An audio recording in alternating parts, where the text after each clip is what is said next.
Mary my husband episode 1। तो drama का start होता है हमारी मेन कैरेक्टर जीवोन को दिखाते हुए। जीवोन इस वक्त 4 स्टेज कैंसर से जूझ रही है। वो खुला आसमान और ताजी हवा को महसूस कर रही थी। हवा के झोंके से उड़ते हुए एक फूल की पत्ती उसी की तरफ आ रही थी और जीवोन उसे पकड़ने के लिए अपनी हथेली आगे बढ़ाती है, लेकिन उससे पहले एक लड़की आकर यहाँ का दरवाजा बंद कर देती है, जिससे वो पत्ती आगे नहीं उड़ पाती और वही नीचे गिर जाती है। और ये लड़की है सुमिन, जीवोन की बेस्ट फ्रेंड।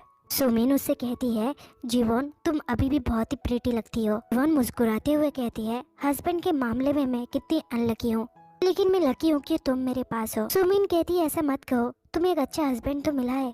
जीवोन कहती है, मुझे लगता है वो मेरे साथ चीट कर रहा है। उसने आज मुझे टेक्स्ट किया था, I love you and I miss you, लेकिन उसके तुरंत बाद ही उसने मैसेज डिलीट कर दिए। वो सिर्फ उसने गलती से भेज दिए थे। सुमिन कहती है, तुम हो तो मैं हूँ, तुम्हें बस एक बात याद रखनी है कि तुम्हें गिव अप नहीं करना। और अब जीवन के ट्रीटमेंट का टाइम भी हो चुका था, इसलिए सुमिन कहती है कि वो डरे ना और वो हौसला रखे और इस बीमारी से लड़ने की हिम्मत करे। इसके बाद जीवन को ब्लड चढ़ाया जाता है। उसके पास की खिड़की खुली थी, जिससे बच्चों के खेलने की आवाज आ रही थी।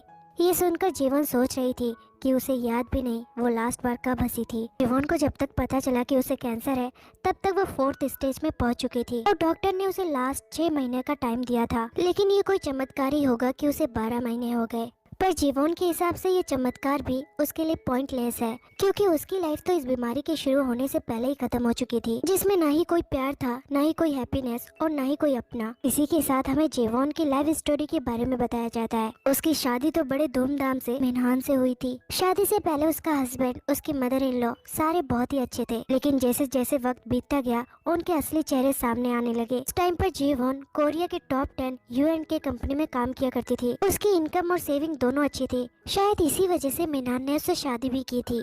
कुछ सालों के गुजरने के बाद भी जीवन को कोई भी बच्चा नहीं हुआ, जिसकी वजह से उसकी मदर इन लॉ उस पर हमेशा चिल्लाती और डांटती। उन दोनों को जीवन से कोई मतलब नहीं था, मतलब था तो बस उसके पैसे से। इस समय बीतता गया और दोनों माँ बेटे जीवन के ऊपर डिपेंड होते गए। एक दिन मिनान ने अपनी जॉब भी छोड़ दी, क्योंकि उसे स्टॉक मार्केट में अपना बिजनेस करना था। जीवन ने उससे इस बारे में बात की कि उनको घर का लोन भी चुकाना है। वो अचानक अपनी जॉब कैसे छोड़ सकता है, पर मिनहान उसे इस बारे में डिस्कस करने के लायक भी नहीं समझता। इसी तरह वो घर पे पड़ा रहता है और ऐश करता है। दूसरी तरफ जीवन को ऑफिस भी संभालना पड़ता और घर का काम भी। इसी बीच उसे अपनी बीमारी के बारे में भी पता चला कि उसे गैस्ट्रिक कैंसर है, वो भी 4th स्टेज। जब इसके बारे में घर पर उसने बताया, तब भी उसकी मदर इन लॉ इस बात को लेकर रोने लगी कि उसका बेटा कितना अनलकी है, कि जीवन जैसी अनलकी लड़की से उसने शादी ही क्यों की। वही मिनान को इस बात की टेंशन थी, अगर वो मर जाती है तो उसके लिए खाना कौन बनाएगा, उसका सारा काम कौन करेगा और घर पर पैसे कौन लाएगा। ये सारी बातें जीवन को इस हालत में भी सुनने को मिली। उसकी मदर इन लॉ उसके बेटे को समझा रही थी कि आजकल कैंसर की बीमारी का इलाज है। जीवन की इतनी सेविंग तो है जिससे उसकी बीमारी का इलाज हो जाएगा और वो फिर से काम पर जाने लगेगी, तो वो ज्यादा टेंशन ना ले। इन सब चीजों से हमें पता चलता है कि जीवन की लाइफ पहले से ही कितनी हेल है। अब जीवन की थेरेपी खत्म होती है और वो अपने रूम की तरफ जा रही थी। उसके पीछे एक नर्स पेशेंट को संभालते हुए आ रही थी और वो जीवन से कहती है कि उसे अपने हस्बैंड के अफेयर के बारे में ज्यादा नहीं सोचना चाहिए। वो अभी बीमार है और बुरी चीजों को सोचेगी तो वो ज्यादा बीमार हो जाएगी। उसे तो खुश होना चाहिए, उसके पास एक बेस्ट फ्रेंड है जो बहुत ही प्यारी और दिल की बहुत ही साफ है। ये सोचकर जीवन खुश होती है। वो सुमिन के बारे में बताने लगती है कि सुमिन भी UN कंपनी में काम करती है और वो इस टाइम पर वहाँ की मैनेजर बन चुकी है। वही हम दूसरी तरफ सुमिन को उसके कार से जाते हुए देखते हैं। वो एक घर के बाहर पहुँचती है, अपना टचअप करती है और घर के अंदर आ जाती है और देखते हैं ये घर किसी और का नहीं बल्कि जीवन का है। वो आते ही उसके हस्बैंड के ऊपर कूद जाती है और पता चलता है जिसके साथ मिनान का अफेयर चल रहा है वो कोई और नहीं बल्कि सुमिन ही है। जीवन जिस बेस्ट फ्रेंड को पाकर खुश थी, वही बेस्ट फ्रेंड उसी के घर में, उसी के बेड में, उसी के हस्बैंड के साथ थी। आगे जीवन के सामने डॉक्टर आते हैं और पता चलता है कि जीवन की इस मंथ की ट्रीटमेंट का पेमेंट अभी तक नहीं हुआ है और अगर उन्हें इलाज को जारी रखना है तो उन्हें हॉस्पिटल का पेमेंट करना होगा। ये जानकर जीवन को बुरा लगता है और वो मिनान को कॉल करती है। कई बार कॉल करने पर भी कॉल नहीं उठाता, तो वो मैसेज छोड़ती है कि जब उसने अपना जॉब छोड़ दिया था तो पूरी फैमिली को उसने ही सपोर्ट किया था, तो कम से कम उसके हॉस्पिटल का बिल तो वो पेमेंट कर दे। कोई भी रिप्लाई नहीं आता तो जीवन घर जाकर उससे बात करने की सोचती है और फिर जीवन अपने शूज पहनकर हॉस्पिटल के बाहर आ जाती है और उसी टाइम उसके सामने एक टैक्सी भी आकर रुकती है और ड्राइवर उसे कहता है, तुम सच में इतनी बीमार हो चिंता मत करो, तुम जल्दी ठीक होने वाली हो, क्योंकि बसंत का मौसम आ चुका है और ये वक्त हील होने का होता है। जीवन उससे कहती, नहीं मैं मरने वाली हूँ। डॉक्टर ने कहा मेरे पास ज्यादा टाइम नहीं है और ना ही मेरा हस्बैंड मुझसे प्यार करता है। मेरी किसी को जरूरत नहीं है, यहाँ तक कि मेरी बीमारी के इलाज के लिए पैसे भी नहीं है। तब वो अंकल कहते हैं अपने रास्ते पर तब तक चलना चाहिए जब तक तुम्हें सही रास्ता ना मिल जाए। और ये कहकर वो तेजी से दूसरा टर्न ले लेता है। जीवन कहती है मुझे माफ करना, पर आपने शायद गलत टर्न ले लिया है। वो अंकल कहते हैं तुम चिंता मत करो, मैं तुम्हें सही बात पर लेकर जा रहा हूँ, तुम्हें बस मुझ पर भरोसा करना है। इसके बाद ये एक लंबी सी टनल के अंदर आ जाते हैं। जब ये टनल खत्म होता है तो वो एक खूबसूरत सी जगह में आ जाते हैं। यहाँ पर बहुत ही सुंदर पेड़ थे और आखिरकार अंकल जीवन को उसकी लोकेशन पर पहुँचा देते हैं। कल जीवन को एक नोट देते हुए कहता है इसे तुम मेरी तरफ से रख लो या फिर अपने डैड का आशीर्वाद समझ कर रख लो। तुम्हारी जिंदगी बहुत ही जल्दी बदलने वाली है, तुम्हें अच्छी लाइफ मिलेगी। तुम जल्दी ही एक ऐसे इंसान से मिलने वाली हो जो तुम्हारे लिए जिएगा और तुम्हारे लिए सब कुछ करेगा। तो अब खुश हो जाओ और ये नोट ले लो। जीवन ये लेने से मना कर रही थी। वो अंकल कहते हैं आज मेरा आखिरी दिन है टैक्सी ड्राइवर के तौर पर और मेरे जैसे बूढ़े को नाराज मत करो। अब जीवन वो नोट ले लेती है और अंकल उसे बाय करके चले जाते हैं। आगे जब जीवन घर के अंदर आती है तो वो बाहर लाल सैंडल देखती है जो कि सुमिन भी पहना करती है। ये देखते ही जीवन के मन में डर बैठ जाता है कि ना जाने अंदर कौन है। फिर जीवन हिम्मत करके बेडरूम की तरफ आती है और वो उन दोनों को साथ में देख लेती है। उन्हें साथ देखकर जीवन पूरी तरह से टूट जाती है। उन दोनों की बातों से पता चलता है कि मिनहान ने जीवन के नाम पर कैंसर पॉलिसी करवा ली थी, यानी कि उसके मरने के बाद उन्हें 1 बिलियन वॉन मिलेंगे। मिनहान सुमिन से कहता है जब वो ये पॉलिसी पा लेंगे तो वो उसके लिए डिजाइनर बैग लेकर आएगा। सुमिन कहती है जब वो मर जाएगी तो अब हम एक घर भी ले लेंगे। फिर मिनहान कहता है अच्छा आइडिया है, पर मुझे नहीं पता था वो इतना लंबा टाइम ले लेगी। आखिर ये जीवन मरेगी कब?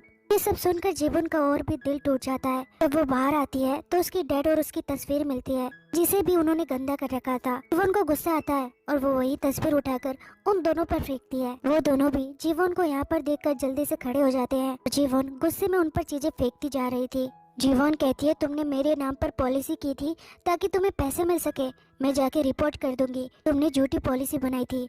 वो चीजों को फेंकती जाती है और कहती है मैं तुम दोनों को मार दूंगी। तभी जीवन के पेट में दर्द भी होने लगता है और जीव सुमिन को लेके उस कमरे से बाहर जा रहा था। जीवन को मारने के लिए अपना हाथ भी उठाता है लेकिन वो जाने देता है, यही सोचकर कि ये तो मरने वाली है, इसको मार के क्या फायदा। जीवन को और भी गुस्सा आता है और वो उसके पीछे फिर से सामान फेंकती है और वो उसे फिर से मारने आता है।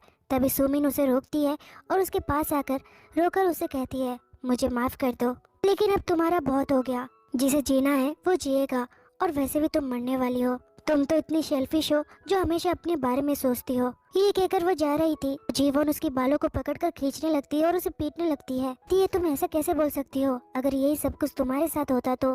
तभी उसे रोकने आता है और उसे खींचकर सुमिन से अलग कर देता है और कहता है तू मरने वाली है तो मर और निकल यहाँ से। ऐसे कहकर वो उसे जोर का धक्का देता है और जीवन जाकर गिरती है कांच के टेबल पर। जीवन के सिर से खून बह रहा था और वो दोनों उसे देखकर कह रहे थे क्या वो मर गई? अगर वो मर भी गई हो तो हम ये कहेंगे कि वो फिसल कर गिर गई और उसके साथ ये हादसा हो गया। लेकिन चिंता इस बात की है कि हमें पैसे मिलेंगे या नहीं। वही जीवन अपने आखिरी वक्त पे कहती है मुझे 6 महीने का टाइम दिया गया था पर अब मुझे 12 महीने हो गए, लेकिन इसका कोई फायदा नहीं है क्योंकि अब मैं मर गई हूँ। इसी के साथ जीवन की डेथ हो जाती है और आज की डेट होती है 4 अप्रैल 2023। यहीं से कहानी में आता है सबसे बड़ा ट्विस्ट। देखते हैं जीवन खुली आंखों से अपने ही इस लाइफ के बारे में सपना देख रही थी कि आंखों से आंसू बह रहे थे यही सोचकर कि वो मर चुकी है। लेकिन सामने से कोई उसे आवाज देता है और वो अपना चश्मा पहनती है तो देखती है कि सामने मिनान है। उसे कुछ समझ नहीं आता और वो उसे पीटना शुरू कर देती है। वो उसे इतना पीटती है कि ऑफिस के सारे लोग इकट्ठा हो जाते हैं। वो उसका चेहरा नोचती है, उसे मुक्के मारती है और उसके बाल नोचने लगती है।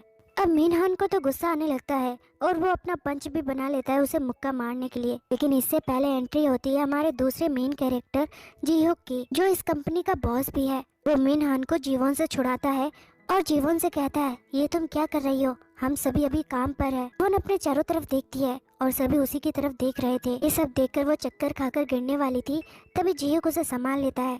जीवन को अभी भी कुछ समझ नहीं आ रहा था तो वो दौड़कर जाकर अपने आप को मिरर में देखती है और वो देखती है कि उसके बाल सही सलामत है। वो जैसे ही फिर से हड़बड़ी में यहाँ से जाने लगती है वो लड़खड़ाकर एक टेबल से टकराकर गिर जाती है। उसके ऊपर गर्म पानी का केटल गिरने वाला था, लेकिन यहाँ पर भी जीव आकर उसे बचा लेता है। इन भी सामने आती है और पूछती है क्या हुआ है तुम्हें, और उसे देखकर जीवन और भी ज्यादा घबरा जाती है। वो यहाँ से भागकर बाहर निकल आती है और जब वो दौड़कर स्टेयर चढ़ रही थी तब भी वो यहाँ से गिरने वाली थी, लेकिन शुक्र है कि जीवक उसके साथ आया था।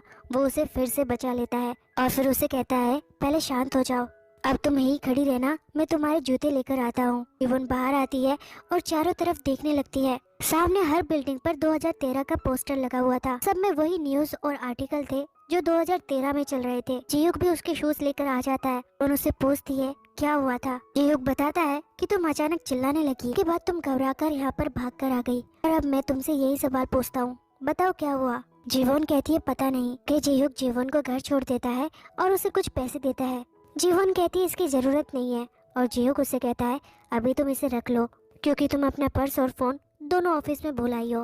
और हम जीयुक को बाहर देखते हैं जो उसके लिए कुछ खाने का सामान बाहर रख कर गया था।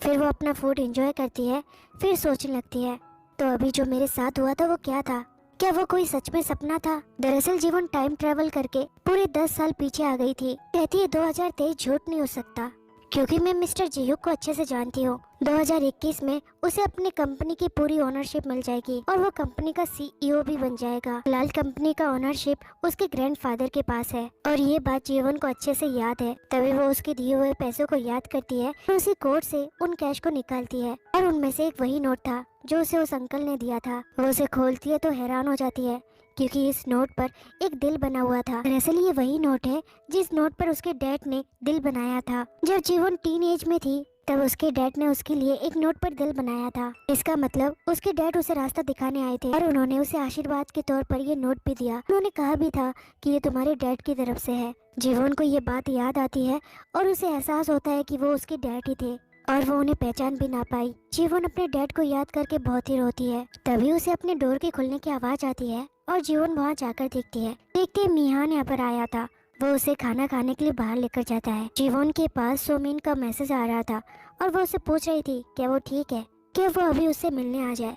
जीवन कहती है मैं बिल्कुल ठीक हूँ और अभी मैं मिनहान के साथ बाहर आई हूँ तो तुम्हें आने की जरूरत नहीं है। आगे मिनहान जीवन से पूछता है तुमने ये सब क्यों किया। मुझे पता है कि ऐसे टाइम पर औरतें पागल हो जाती है पर ऑफिस में तुमने ये सब कर दिया, क्या ये कुछ ज्यादा नहीं हो गया था। जीवन कहती है तुम क्या कहना चाहते हो। मिनहान कहता है तुमने मुझसे कहा था कि तुम प्रेग्नेंट हो। देखो हमारे बीच तो लंबे टाइम तक कुछ भी नहीं हुआ, तो क्या तुम श्योर हो कि ये मेरा ही है। तभी जीवन को याद आता है कि इस टाइम पर उसका खाना पच नहीं रहा था जिसकी वजह से उसे गैस्ट्रिक हो गई थी और उसने सोचा कि शायद वो प्रेग्नेंट है। आगे मिनहान कहने लगता है मुझे पता है तुम ऐसा नहीं कर सकती, लेकिन देखो अगर तुम प्रेग्नेंट हो तो अबॉर्शन करवा लो। हमारे सामने तुम्हारा पूरा करियर पड़ा है और देखो मेरी बातों को गलत मत समझना, अगर तुम अभी बेबी ले लेती हो तो तुम्हारा सब कुछ खत्म हो जाएगा। जीवन अपनी मनी मन कह रही थी जितना बोलना है बोल लो, अगर इस टाइम पर मैं तुम पर भरोसा करके जॉब छोड़ देती तो तुम भी मुझे छोड़कर चले जाते, लेकिन मैं पागल थी जो तुम्हारी मीठी मीठी बातों में आ गई।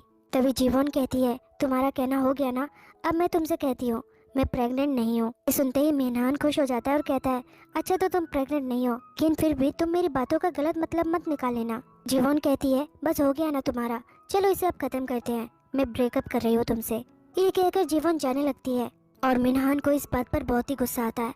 वो जाकर जीवन को पकड़ लेता है और अपना एंगर उसे दिखाने लगता है। वो कहता है तुम्हारी हिम्मत कैसे हुई मुझसे ब्रेकअप करने की बात कहने की, और वो यहाँ पर जीवन से बदतमीजी से बात करने लगता है जो कि असली में उसका रियल कैरेक्टर भी है। जीवन अपने मनी मन में कहती है मैं कैसे बोल गई थी कि अंदर से तुम राक्षस हो। मिनहान जीवन को यहाँ पर चोट पहुँचाने लगता है और उससे कहता है मुझसे ब्रेकअप नहीं कर सकती। जीवन भी बहुत डर जाती है और वो चिल्लाकर हेल्प मांगने लगती है जिससे सारे लोग यहाँ पर आ जाते हैं और अगले ही सीन में हम इन दोनों को पुलिस स्टेशन में देखते हैं। पुलिस भी इन दोनों को आपस में सॉर्ट आउट करने के लिए कहते हैं कि ये दोनों गर्लफ्रेंड बॉयफ्रेंड है और दोनों के बीच सिर्फ आर्ग्यूमेंट हुई थी और न ही किसी को चोट पहुंची थी। तो फिर वो एफआईआर भी किस आधार पर करते हैं, जैसे पुलिस वाले उसे सेफली घर पहुंचा देते हैं। वे घर आके जीवन अपना बैंक बैलेंस देखने लगती है। उसके बैंक के पुराने रिकॉर्ड से भी पता चलता है कि मिनहान ने कई बार बीच बीच में उसके पैसे भी लिए हैं। ये देखकर जीवन को अफसोस होता है कि मिनहान ने अब तक उसका बहुत ही फायदा उठाया है।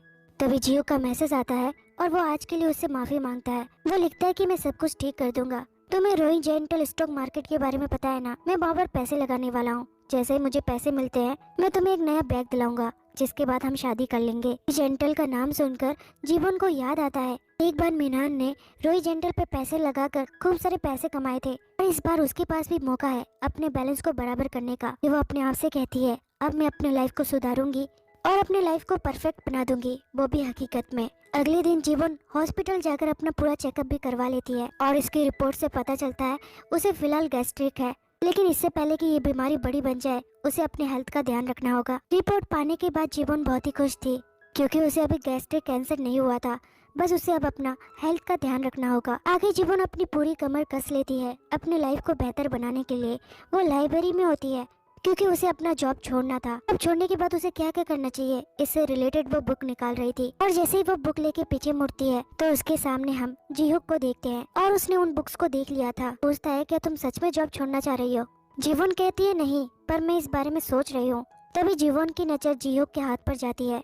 कल गर्म पानी गिरने की वजह से जीहुक का हाथ जल गया था। दरअसल 2023 में जीवन के हाथ पर ऐसा ही मार्क्स था। वो इसे देखकर उसे माफी मांगती है। जीहुक कहता है अगर सच में तुम माफी चाहती हो तो मेरे साथ खाना खाने चलो। आगे हम इन दोनों को रेस्टोरेंट में देखते हैं। यहाँ पर जीहुक अपना चश्मा उतारकर खाना खाने लगता है। फिर वो जीवन से पूछता है कैसा है ये? जीवन उसे देखती है तो देखती रह जाती है और मनी में सोचने लगती है ये तो चश्मे के बिना भी कितना हैंडसम लगता है। उसके सीईओ बनने से पहले मैंने उससे कभी बात नहीं की, पर सच में जीहुक पहले जैसा ही है। फिर वो कहने लगती है ये बहुत ही अच्छा है। जीहुक कहता है अभी तो तुमने टेस्ट भी नहीं किया। तब जीवन को समझ आता है वो खाने की बात कर रहा है। वो जल्दी से सूप चखती है तो गर्म होने की वजह से उसकी जीभ जल जाती है। फिर जीहुक उसकी हेल्प करता है और उसे पीने के लिए पानी देता है। फिर जीहुक उससे पूछता है क्या तुम सच में जॉब छोड़ोगी, कहीं शादी की वजह से तो नहीं? तभी जीवन को याद आता है कि वो इस साल मिनहान के साथ शादी की प्लानिंग कर रही थी। अगर वो सच में इस साल उससे शादी कर लेती है तो वो पक्का मरेगी। फिर वो जीहुक को जवाब देती है शायद हाँ, लेकिन अभी इस बारे में मैंने सोचा नहीं है। जीहुक उससे कुछ कहने वाला था तभी जीवन के पास सुमिन का कॉल आ जाता है जो आराम से अपने रूम में बैठकर उसे कॉल कर रही थी। जीवन उसका कॉल इग्नोर कर देती है और ये देखकर सुमिन टेंशन में आ जाती है क्योंकि उसने ऐसा पहली बार किया था। आगे जीवन की नजर शिव के हाथ पर जाती है। वो देखती है ये निशान तो सेम वैसा हो गया है जो उसके हाथ पर था। फिर उसे एहसास होता है कि वो जीहुक के काफी क्लोज आ गई है। वो इससे उसके लिए माफी मांगती है, जिसके बाद ये दोनों यहाँ से बाहर आ जाते हैं और जीहुक उसे सजेशन देता है कि शादी कर घर बसाना ये अच्छी बात है, लेकिन करियर के मामले में गिव अप करना ये अच्छी बात नहीं। और वो एक बहुत ही टैलेंटेड लड़की है तो उसे गिव अप नहीं करना चाहिए। ये सुनकर जीवन को खुशी मिलती है और वो थैंक यू कहती है। आगे जीहुक उसे कुछ कहने के लिए मुड़ता है तो देखता है कि जीवन जा रही है। यहाँ पर भी जीहुक की बात अधूरी रह जाती है। अगले मॉर्निंग मिनहान जीवन से बात करने की कोशिश करता रहता है पर जीवन उसे इग्नोर करती रहती है। जीवन रोज रेंटल पर अपने पैसे लगा देती है और अब उसे वेट करना था कि उसे बेनिफिट कब तक होगा। तभी वहाँ पर सुमीन आ जाती है और वो उससे पूछती है कि कल रात को उसने कॉल किया था पर उसने कॉल नहीं उठाया। उसे सुमीन का फेस देखकर याद आता है कि उसने उसके साथ कितना बुरा बर्ताव किया था। वो उसे कहती है कल रात को वो जहाँ पर गई थी वहाँ पर वो एक ऐसी लेडी से मिली जिसे 4th स्टेज कैंसर है और बड़ी बात तो ये है कि उसके हस्बैंड का उसी के बेस्ट फ्रेंड के साथ अफेयर भी है। सुनकर सुमिन कहती है कितनी बुरी होगी वो बेस्ट फ्रेंड जो अपने दोस्त के साथ ऐसा कर रही है। फिर वो उसकी गोदी पर सर रखकर कहती है लेकिन अगर तुम मर गई तो समझ जाना मैं भी मर जाऊंगी। तभी जीवन को मैनेजर बुलाते हैं और वो सुमिन को धक्का देकर यहाँ से निकल जाती है। दरअसल जीवन ने रात भर जागकर मील किट पर एक प्रोजेक्ट बनाया था। जीवन ने पहले भी ये प्रोजेक्ट बनाया था। सुमिन ने बिना कुछ चेंजेस किए इसे मैनेजर किम को दिया और ये प्रोजेक्ट मैनेजर किम को इतना पसंद आया कि तभी उन्होंने सुमिन का प्रमोशन कर दिया था। इसलिए इस बार जीवन इस मौके को अपने हाथ से नहीं जाने देना चाहती थी, पर यहाँ पर उल्टा हो जाता है और मैनेजर किम उस पर चिल्लाने लगते हैं कि ये किस तरह का सजेशन है, वो जाकर इसमें कुछ सुधार करे और फिर यहाँ पर आए। आगे जीवन सोच में पड़ जाती है कि उसे आगे क्या करना चाहिए। जो होना चाहिए था वो तो हुआ ही नहीं। तभी यहाँ पर मिस यांग आती है। वो सोचती है मुझे इनसे हेल्प लेनी चाहिए, लेकिन इससे पहले उन्हें कोई बुलाने आ जाता है और वो यहाँ से चली जाती है। उन्होंने अपना कॉफी का कप आधा टेबल पर रखा हुआ था जो गिरने वाला था और जीवन उस कप को ठीक से रखने जाती है तभी वो बॉक्स से टकराती है और नीचे गिर पड़ती है जिससे उसे चोट भी लग जाती है। लेकिन ये तो बस अभी होने ही वाला है। और इस बार जीवन जब कप को बचाने जाती है तो वो बॉक्स से टकराने से पहले जंप मारती है और इस बार वो कप को गिरने से बचा लेती है और ना ही इस बार उसे चोट लगी थी। इससे जीवन को बहुत ही खुशी होती है क्योंकि इस बार उसने इस सिचुएशन को चेंज कर दिया था, यानी कि ये पॉसिबल है। फिर वो जैसे यहाँ से बाहर निकलती है तो मिनहान उसके पीछे था और जीवन उससे पीछा छुड़ाने के लिए भागने लगती है। तभी वो सामने से आने वाले सामान के साथ टकराने वाली थी, लेकिन तभी उसे जीव खींच लेता है और वो उससे कहता है संभल कर चलो। जीवन इस बार भी बच गई थी उसी जगह पर चोट लगने से। वो वॉशरूम में आती है और सोचने लगती है ये सब कुछ सेम था, अगर मैं उससे टकराती तो सेम जगह पर मुझे चोट भी लगती। ये सीन वापस रिक्रिएट क्यों हुआ? फिर जैसे वो वॉशरूम से बाहर आती है तो मीनान फिर से उसके पीछे पड़ता है और इस बार भी जीवन उससे बचने के लिए भागती है। सामने से जाकर वो गमले से टकरा ही जाती है, जिससे उसे उसी जगह पर चोट भी लग जाती है। उसने इस एक्सीडेंट को अवॉइड करने की कोशिश की पर वो नहीं कर पाई। इसका मतलब 2023 में जो उसके साथ हुआ था वो उसे बदल नहीं सकती। यही सब सोचकर वो परेशान हो रही थी, तभी वो अपने हाथ को देखती है और सोचती है पर ये निशान तो चला गया था। आगे जब जीवन अपनी सीट पर आकर बैठती है तो मीनान उसे मैसेज करता है और वो लिखता है कि उसने रॉय जेंटल स्टॉक को बेचकर AKU कंपनी का स्टॉक खरीद लिया है और ऐसा उसने उसके लिए किया है। अगर इसमें फायदा होता है तो वो उसके लिए सब कुछ करेगा, तब तो वो उसे माफ कर देगी ना। पर जीवन को ये अच्छे से पता है कि AKU कंपनी का क्या हाल हुआ था। उसके सारे स्टॉक मार्केट डूब गए थे और उसका CEO भी देश छोड़कर भाग गया था, यानी कि सारे पैसे डूबने वाले हैं। जीवन ने जो स्टॉक खरीदा था मीनान ने उन्हीं स्टॉक को बेचकर उन्हें दूसरे कंपनी में इन्वेस्ट कर दिया, यानी कि जो होने वाला है वो किसी तरह होकर ही रहेगा। उसे जो चोट लगने वाली थी उसने उस सिचुएशन को चेंज करने की कोशिश की पर फिर भी उसे चोट लगी गई और जो उसे नुकसान होने वाला है वो भी होकर रहेगा, यानी कि वो कुछ भी नहीं बदल सकती। और जब उसका हाथ चलने वाला था तब उसे जियोक ने बचा लिया था, इसलिए उसकी चोट उसके हाथ में चली गई, यानी कि ये साफ है जो होना है वो होकर रहेगा। लेकिन अगर बॉडी को बदल दिया जाए तो शायद वो बच सकती है। जीवन को पूरी बात समझ आ गई थी, वो होने को नहीं टाल सकती, लेकिन वो अपनी जगह को ही बदल दे तो सब कुछ बदल सकता है। अब मीटिंग के लिए सभी एम्प्लॉय मीटिंग रूम की तरफ जाने लगते हैं।